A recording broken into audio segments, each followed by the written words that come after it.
Hi, it's Lily. Happy Sunday. 皆さんお元気ですか？ How are you today? もうちょっとしたら涼しくなるのかな？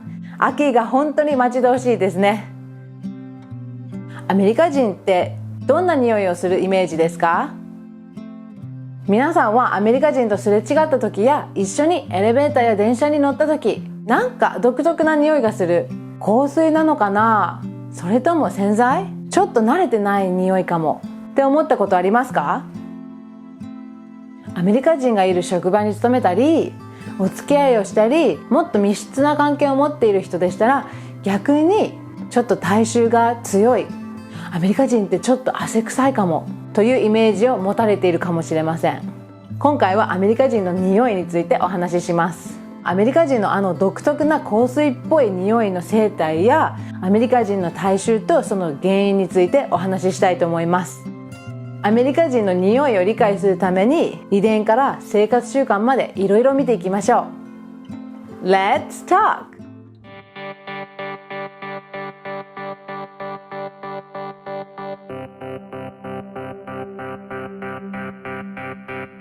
実はアメリカ人の独特な香水っぽい匂いとアメリカ人の体臭は大きく関係しております。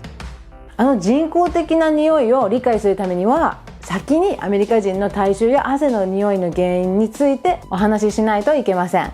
お気づきの方も多いと思いますが、実はほとんどのアメリカ人の体臭は結構きついです。マックやファストフードばかり食べているから体臭がきついでしょうと思う人は多いかもしれません。お風呂に入らずシャワーばかり浴びているからだと思う人も多いと思います。食生活や生活習慣など全ては大きく影響しますが、一番の匂いの原因は汗です。実はアメリカ人と日本人の遺伝が全然違うため、汗や汗の匂いが全然違います。この汗の匂いの違いを理解するために皮膚の構造やアメリカ人の遺伝を見る必要があります。ちょっといろいろ調べてまとめてみたので詳しく見ていきましょう。実はエクリン腺とアポクリン腺という2種類の汗腺があります。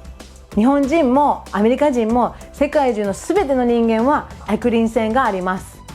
ご覧の通りエクリン腺はほぼ全身にあり、毛包とは独立していて比較的皮膚表面から浅いところにあります。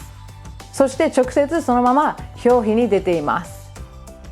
その汗には塩分と水が含まれていて、体の体温を下げる役割をします。水と塩分だけなのでエクリン腺の汗は匂いの原因にはなりません。体臭の原因になるのはもう一歩のアポクリン腺です。すべての人間が持っているってわけではありません。遺伝によってこの汗腺を持っているか持っていないかが決まります。アポクリン腺はエクリン腺よりも大きく、体中ではなくご覧の通り脇の下など特定な場所にしかありません。エクリン腺のように表皮に出ておらず毛包につながっていて、そこから汗が分泌されます。エクリン腺と違って塩分と水ではなく脂質、タンパク質、ステロイドなどが含まれております。実は皆さんの皮膚に細菌が住んでいて、この汗は細菌の大好物です。細菌がその汗に含まれている成分をパクパク食べ分解します。分解されたものがきつい汗の匂いになります。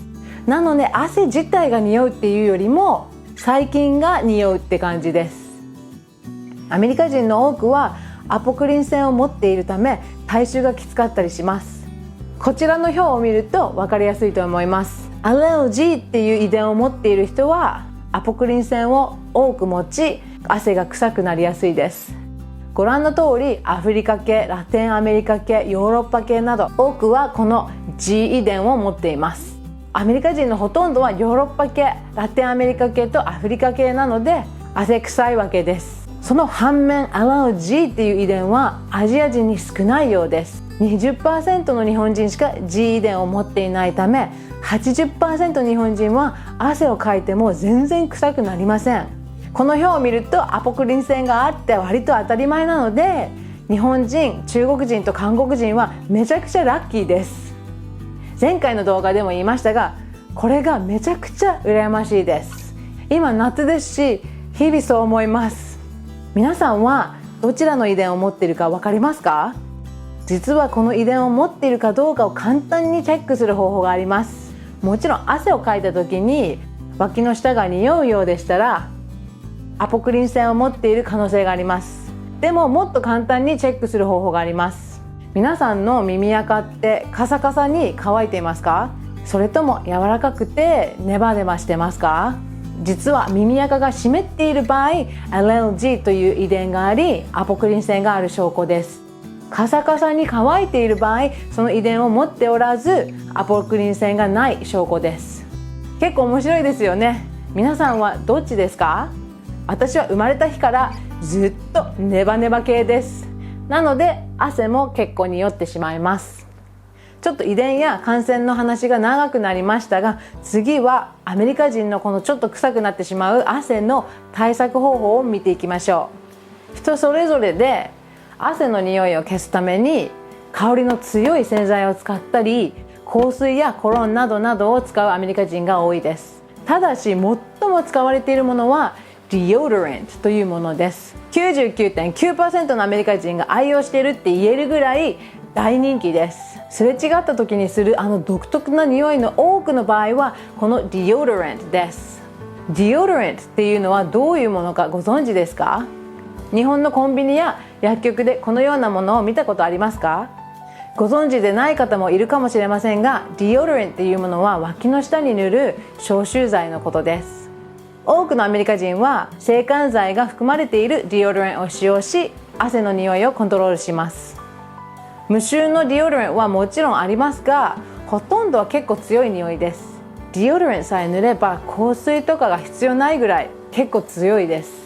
このディオドラントはアメリカ人にとって必要品なので、スーパーや薬局に行くとスティックタイプ、ロールタイプ、スプレータイプなどなど数多くの種類がお店にあります。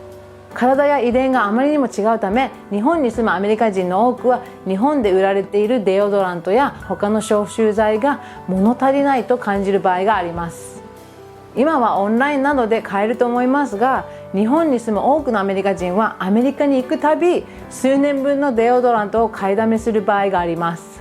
私も両親もそうします。とりあえず次にアメリカに行く時まで持つようにちょっと多めに買っときます。アメリカで売られている一般の安いタイプは結構体に悪いものも入っているので、10年前ぐらいからはナチュラルなデオドラントもアメリカでブームしてます。ナチュラルタイプはそんなにきつい匂いはしません。ちなみにデオドラントがあまり効かず、汗の量や匂いに悩んでいる場合、アポクリン腺をレーザーや手術で取ることもあるそうです。日本人でもやる人もいるそうです。じゃあリリーは？私はナチュラルなものしか使いたくないですが、やっぱり匂いので一般のデオドラントではなくこのようなものを使います。以前はもっと一般のデオドラントのようなシンプルなやつも使ってました。でもこれはあまりナチュラルですけどちょっと余計なものも入っているのでやめました。ちなみに宣伝でも何でもないです。自分でちゃんと買って長年使っているものです。一昨年まではこれ使ってました。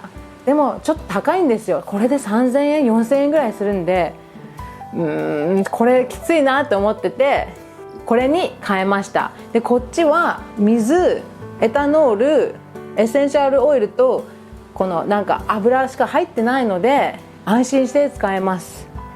こっちもねすごくナチュラルですけど、こっちの方が全然安くてシンプルなのでこっち気に入ってます。アメリカだったら7ドルぐらいで買えるかな。これは朝1回シュッてやって昼にもう1回シュッてやれば匂いとかは全く気になりません。本当はプラスチックのものはもう買いたくないので、ちょっと来年には自分のこのバージョンを作りたいと思います。作った時は動画にしてみます。 100% のナチュラルな手作りライフ目指せリリー、頑張ります。とりあえずここまではアメリカ人の体臭や対策についてお話ししました。ここからちょっと話を変えて、ちょっと最近の私のライフについて話したいです。友達の猫が赤ちゃんを産んだので先日会いに行きました。ものすごくビビリで一緒に遊べなかったんですけど、めちゃくちゃ可愛かったです。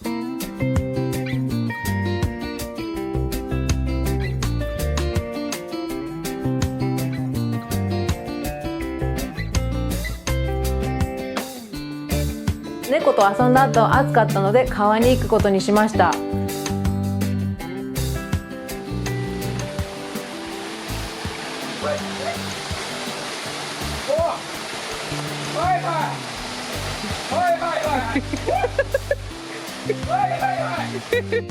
結構深いね。深いね。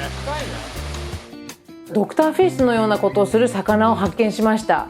こうやってね集まって足の表面にあるものを食べ始めました。これ何魚？わかる方いらっしゃったらぜひ教えてください。めちゃくちゃびっくりしましたし、すごくくすぐったかったです。